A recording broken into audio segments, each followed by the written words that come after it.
testimony that I know our God is able to do all things exceedingly abundantly above all I could ever ask or ever think. Hallelujah, Jesus. Foundations are shaking and every curse is breaking. Strongholds are falling and greater things are coming. Foundations are shaking and every curse is breaking. Strongholds are falling and greater things are coming. Foundations are shaking and every curse is breaking. Strongholds are falling and greater things. Yeah. Now put your hands together all across this place. Don't bow. No mountains stand before us. No weapons formed against us. We're standing on your promise. Believe in your love. Greater things we know that you are with. We sing that you are able. Oh God, release your favor. Believe in your love. Greater things no mountains stand before us. And no weapons formed against us. We're standing on your promise. Believe in your love. And I know that you are with. And I've seen that you are able. Oh God, release your favor. We're believing you, Lord, for greater things. Put those hands together and give God some praise right now. Come on, do you believe what you were singing just now?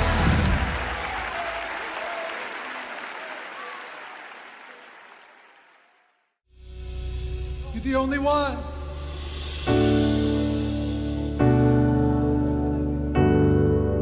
We feel your presence in this place.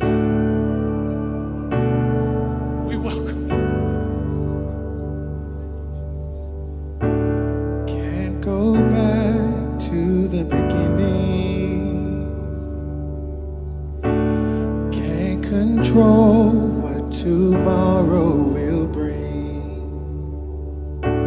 But I know here in the middle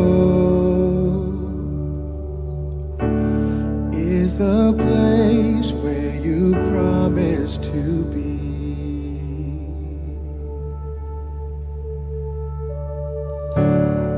I'm not enough unless you come. Unless you come. Will you meet me here again? 'Cause all you are, 'Cause all you want is all you are. Will you meet me here again? oh, meet us here, Lord.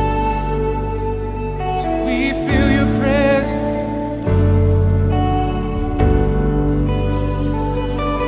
As I walk, As I walk down through the valley, let your love let your love rise above every fear. like the sun, Like the sun shaping the shadow. my weakness. In my weakness, your glory appears. Let your glory appear. I'm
They are some of the most oft-quoted words of the Apostle Paul. They are commonly used when we offer words at a funeral over a faithful saint of God. We will reflect on the life being memorialized and will embrace the life summary which Paul employs of his own passage. For I am now ready to be offered, the great apostle said, and the time of my departure is at hand. I have fought a good fight. I have finished my course. I have kept the faith. I'm hard-pressed to find a more desirable epitaph than this. I fought a good fight. I've kept the faith. I've finished my course. Please tell me what more a man could want than to be able to have those words spoken over him at the end of his earthly journey. I chose my battles wisely. I didn't fight just every fight, because not every fight's a good fight. But when I found something of value that was worth fighting for, I buckled in and I fought with everything I had. I fought a good fight. I fought with a death grip on my faith. Nothing and no one could tear this truth from my fingers. When others abandoned it, I kept it. When it was politically incorrect to cling to it, I kept it in spite of the ridicule. And when it cost me something in possessions or relationships, I kept it nonetheless. I kept the faith. And I didn't run for just a little while. I didn't stop when the pathway was steep and rocky. I didn't get discouraged just because I got weary. Even when others seemed to have a smoother journey, I just kept going. I didn't stop one step before the end of my assignment. I finished my course. I fought with patience. I kept with passion. And I finished with perseverance. I ask you again, what could be better than that life summary? May we all do as well. But the thing that captures my attention today is Paul's audience. It's natural for old men to speak to one another about such things, but Paul is not discussing his life with his peers. He is doing so with his protege. The words in our text, as you well know, are directed to a young preacher, one Paul has invested in, one he has mentored, one into whom he has poured life lessons and scriptural truth, and it is to that one that Paul makes this declaration. And it just hardly seems necessary to me. I mean, why would Paul need to defend his spiritual legacy to Timothy? Timothy had no doubts. I assure you that when I stood by my bishop's bedside at the close of his journey, Timothy A. Dugas did not have to validate his life to me. He didn't need to offer some expression of his standing. I knew who he was. I knew what he had done. There would have been no reason for him to exert his waning strength describing to me his spiritual accomplishments. And yet Paul is investing a portion of his final inspired letter to chronicle to a young man his fight, his faith, and his finish. But in another sense, I suppose it is only natural that when a man reaches that point, he looks to the generation that is coming behind him. He realizes as he's invested his life into something that means more to him than life. And it is only natural to consider what will become of it when he is off the scene. I want to be very clear. I don't feel like I'm anywhere near about done, but it requires only basic mathematical skills to look at an actuarial table and understand where I am in life. This very service has had two preachers, a young one and the other one. And I am the other one. I accept and realize that I have more sunsets behind me than I have before me. I've preached more messages than I will yet preach. There's more of past tense verbs regarding my service in His kingdom than there is of future tense verbs. And when I realize that, it does something inside of me. I want to see a generation that follows me do even more than I've ever done. Tonight I want to express to a generation of Timothys that I want you to preach greater messages than I've ever stood to a pulpit with. I want you to reach more people than I ever did or ever will. I want you to build bigger church congregations than I ever saw. I want your passion after God to eclipse mine. When I reflect on my life, I want it to reflect on yours. I don't believe Paul made his expression to Timothy to provide definition of his own life, but to shape the boundaries of Timothy's life. Timothy, when you see what I fought for, fight for those same things. Timothy, when you see the faith that I kept against all opposition, keep that same faith. Timothy, when you see the pathway that I finished, make that same commitment to finish yours. I preach tonight, and I'm highly honored to do so for the same reason. In the course of this conference, we have often reflected on 75 years of the history of the United Pentecostal Church, and I'm grateful. It is right and proper and enriching to celebrate names like Goss and Urshan and Witherspoon and Chambers and Haney and Volga and a host of others, too numerous to list. Men who invested their lives into the work of the kingdom within the framework of the United Pentecostal Church International. But if we end this week and we end this conference, virtual though it may be, with nothing more than a warm feeling about our heritage, I do not believe we will have completely accomplished God's purpose for this meeting. I have the unique privilege tonight to preach to the Gosses and the Urshans and the Witherspoons who are still doing their algebra homework. I preach tonight to the Chambers and the Haneys and the Volgas who are still dreaming of a driver's license. I preach to great young people who have a passion to do great things for a great God, and I want to be very clear. The UBCI needs you. The UBCI believes in you. The UBCI loves you. Thank God we've grown, but we still have to grow. Thank God for every city reached, but there are still unreached cities. Thank God for every country we've reached, but there are still unreached countries we have not yet seen. God do everything He wants to do with us. And so it is natural that we would turn our attention to the youth of this movement, to high school students with a burning desire to fight the good fight, to young adults with a deep commitment to keep the faith, to young preachers who don't know where their courses may lead just yet, but who are determined to finish them just like Paul did. To those tonight, I want to take you to a place where John meets George. To get to that place, we must journey over a century back in time. Let me introduce you first to John. John Parr. John was born in Litchfield Grove, a suburb of London, as the youngest of 11 children born to a milkman. The majority of his siblings died before their 4th birthday. Upon leaving school, he took a job working as a butcher boy and then as a caddy at North Middlesex Golf Course. And then, like many other young men at the time, he was attracted to the British Army as a potentially better way of life, one where he could at least get 2 meals a day and a chance to see the world. At only 5'3" in height, John joined the 4th Battalion of the Middlesex Regiment as a professional soldier in 1912 at only 14 years of age, claiming to be 18 years and 1 month to meet the minimum age requirement.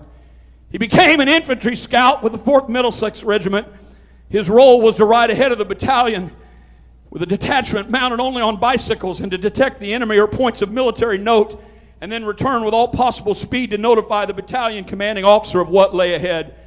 On the outbreak of the First World War in early August 1914, the 4th Middlesex Regiment was mobilized and was among the first army units of the British Expeditionary Force to cross the English Channel into France.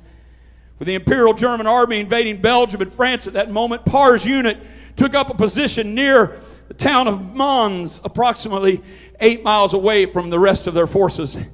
On August 21st, 1914, John Parr and another cyclist were sent to the village of Oberg, just northeast of Mons and just over the border of Belgium, to locate where the Germans were. While doing this, they encountered a patrol from the German forces doing the same thing. John volunteered to remain behind and to hold off the enemy while his companion pedaled furiously back to carry the report. While buying time for the message of the Germans' advance to be delivered, Parr was killed in an exchange of rifle fire, thus becoming the first British soldier to die in World War I, ironically called at the time the war to end all wars. That's John. Now let's meet George. George Edwin Ellison. George was born in the city of York in northern England on August 10th, 1878. His family later lived in Leeds. He first joined the British Army as a regular soldier in 1902. By 1912, he had left to engage in the backbreaking work of mining coal in the early 20th century. Sometime just before the outbreak of World War I, he was recalled to the Army, joining the 5th Royal Irish Lancers and serving from the very start of the conflict. He fought in that Battle of Mons in which John Parr was killed. George Ellison, however, survived that conflict and several others as well. In fact, he was still faithfully serving when the armistice was signed at 5:45 a.m. on November 11th. Given the rather primitive nature of communications, authorities knew that it would take some time to get word to all the troops. And so in that, it was 11:11, they decided to declare the cessation of hostilities would occur at 11 a.m. And that simple decision proved tragic for George, who was on patrol in the woods on the outskirts of Mons. Yes, that same place where John Parr was killed. 9:30 a.m., just 90 minutes before the guns fell silent, George was shot and killed by a sniper while he was on his final patrol, thus becoming the last British soldier killed in World War I. These two deaths are separated by 4 years of absolute horror and bloodshed, but one need not travel to diverse, remote, barren battlefields to honor these two war heroes. In fact, one need not travel to two locations at all. They can both be found in one place, St. Symphorien Military Cemetery in Belgium. These quiet grounds near the twice-referenced town of Mons enshrine in honor the remains of some 230 British soldiers who gave their lives to fight off the Kaiser and the forces of the German alliance, among them John and George. But even there, one need not traverse all across the hallowed grounds to locate the two of them, for accidentally nobody planned it, but perhaps providentially. John and George are buried but 15 feet apart and facing one another. You can stand in one place and look to your left and see John. You can look to your right and see George.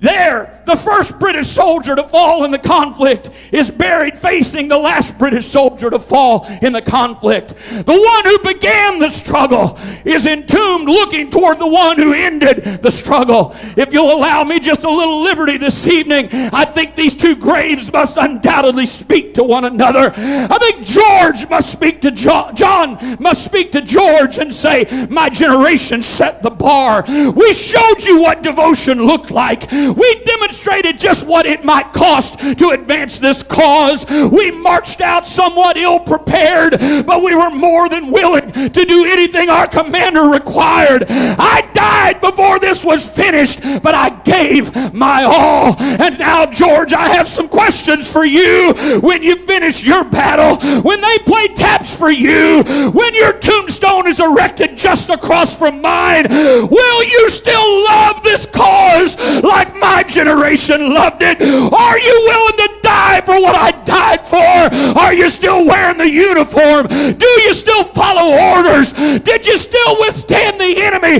like my peers did? Yes, I know you likely had some new weapons.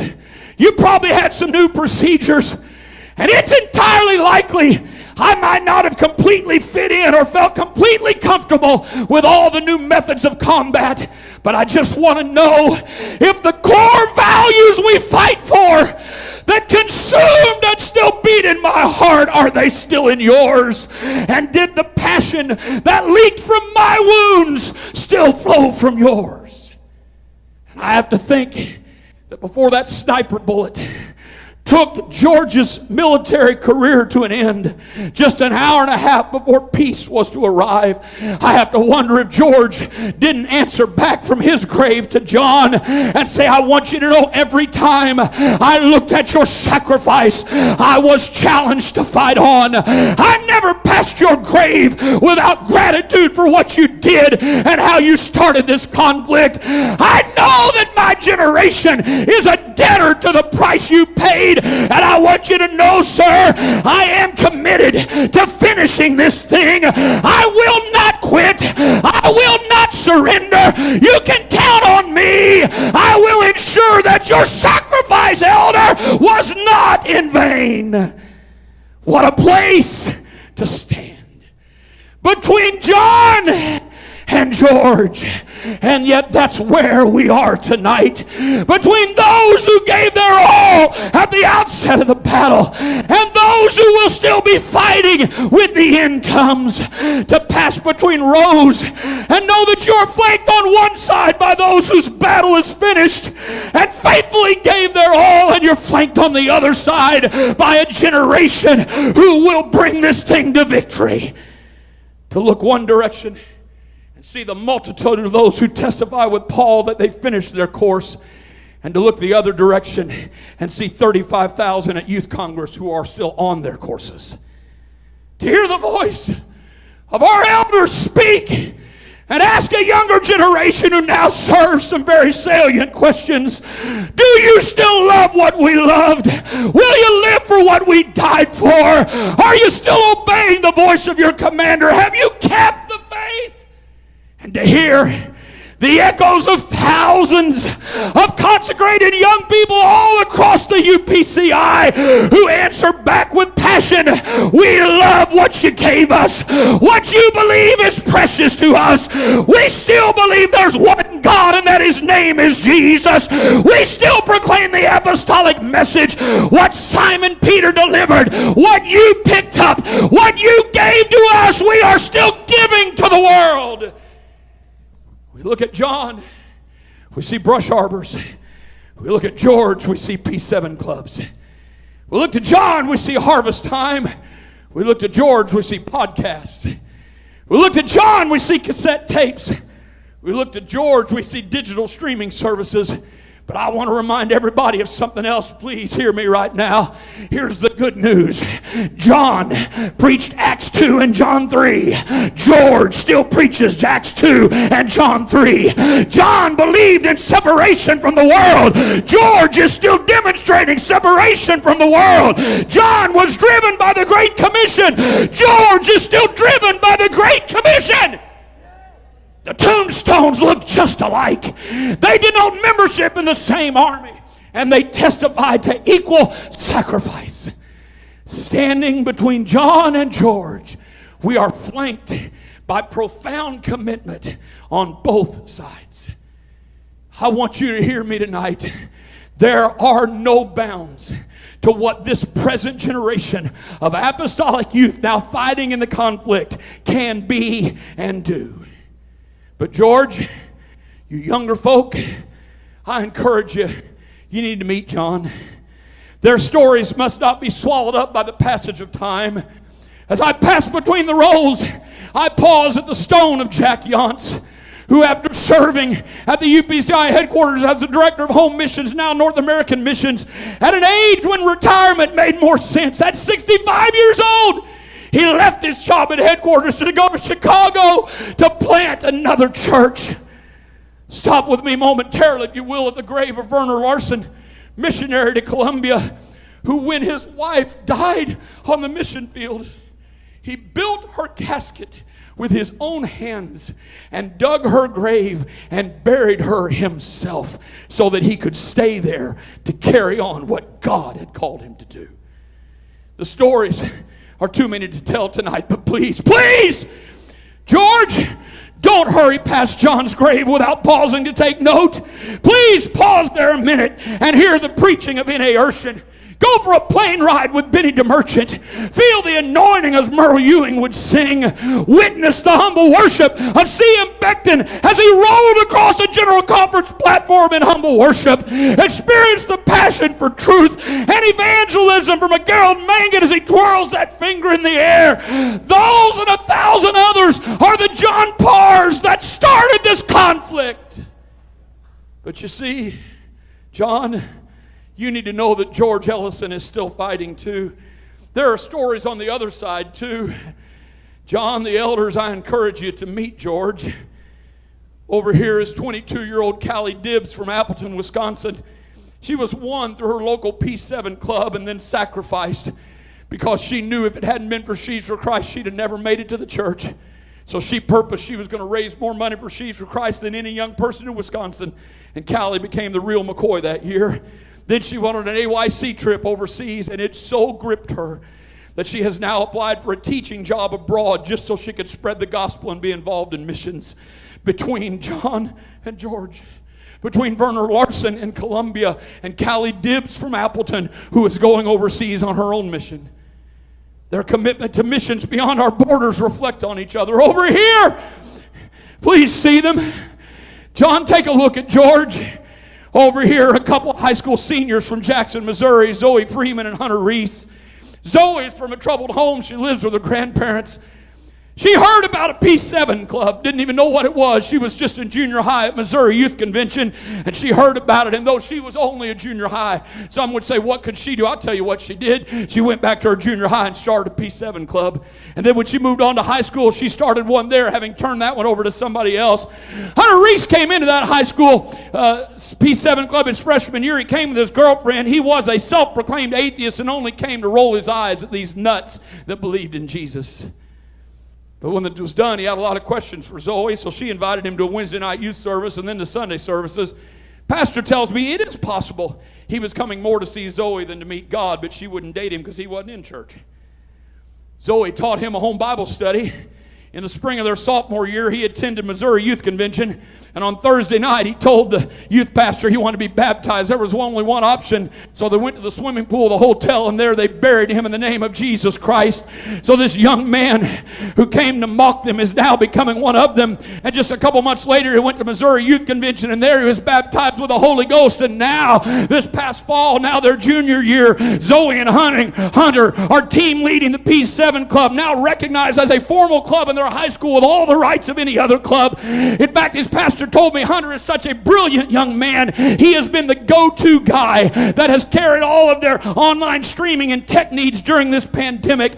Pastor Brown reports to me that they are integral to his church, and they have totally turned the things around in their youth group. No, neither one has started a church just yet like Brother Yance did, but they looked at his grave and they saw his commitment, and they said, we can't start a church yet, but we can start a P7 club in our high school. No, they don't get any Christmas for Christ money just yet, but they are raising it. I want somebody to hear me. This generation is finishing the fight that this generation started. Don't despair about George. George still loves the truth. George still lives holy. George still believes this gospel. 75 years of sacrifices confront this generation. So George, if we seem a little protective of the UPCI, it's only because we know what was given by John. And John, if we seem a little excited about the future of the UPCI, it's only because we know what's being given by George. And I got good news for you tonight, young people. Hear me as you listen to the last few moments here. The Master already knows the date of the ceasefire. And it's not going to be by mutual agreement of two sides. There was only an armistice signed at the end of World War I. No victor, just we decided to stop fighting. But I promise you, in this conflict, young man, that you're in, your Father has already declared who the victor is going to be. And you're on the side that is going to be the champion. This church, his church, is a victorious church. And John and George are both going to win if the elder can see and trust the consecration of the younger, and if the younger can be compelled and guided by the consecration of the elder. If George could stop by John's grave and say, I know what you gave and I'm going to live worthy of that.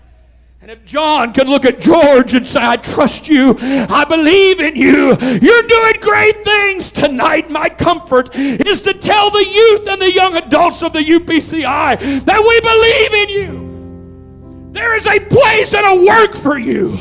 You matter. You are vital. But the call tonight and the challenge tonight is to tell the youth and the young adults, you must not measure your kingdom commitment by your peers, but by the legacy of profound sacrifice that is buried in the very fabric of this great organization. Over the next 75 years, there must be continued generations of missionaries and church planners and evangelists who are just as dedicated to the work of God as John was, whose stories will be told a generation from now. George, we're going to be talking about you.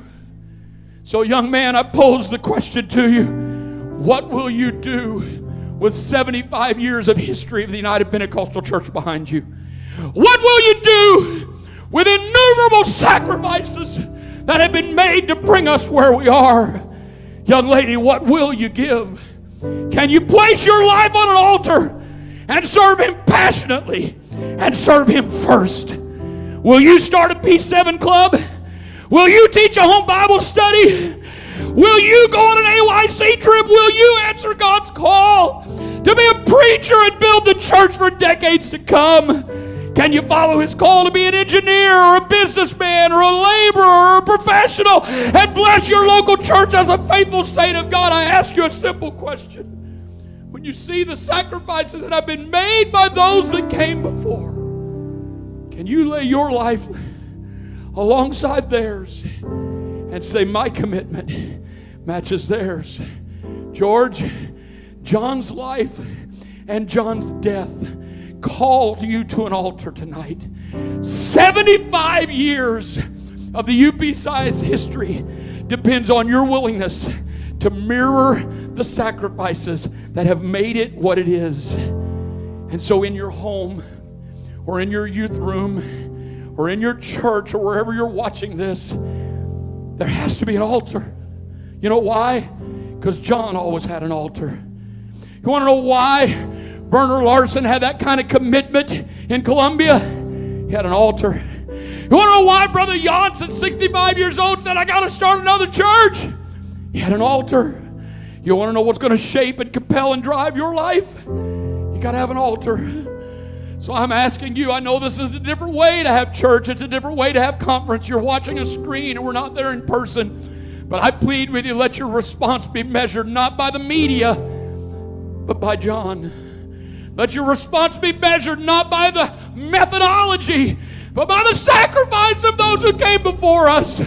And I plead with you where you are right now to move from your chair, move from where you are, even if it's nothing more than just getting down in front of that chair and getting on your knees. But could you take a quick look over at John's grave and say, I'm George, and I have to live in a way that measures up to what he gave. I'm asking young people all across North America and around the world that may be watching, the altar is now. The kingdom needs you. The United Pentecostal Church needs you. And I plead with you to move and set up an altar where you are this moment and pray that your life would do honor to all those who came before us, because the world and the United Pentecostal Church is waiting on you.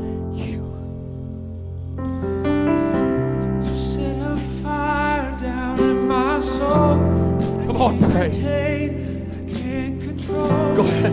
I want more of you, God. Pray. I want more of you, God. Set a fire down in my soul. Reach to Him. I can't contain, I can't control. Reach to Him. I want more of you, God.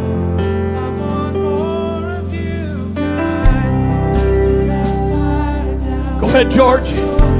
Go ahead, George. Pray prayers like John prayed. Go ahead and make commitments like John made. Go ahead and do what your elders did and give your life to Him.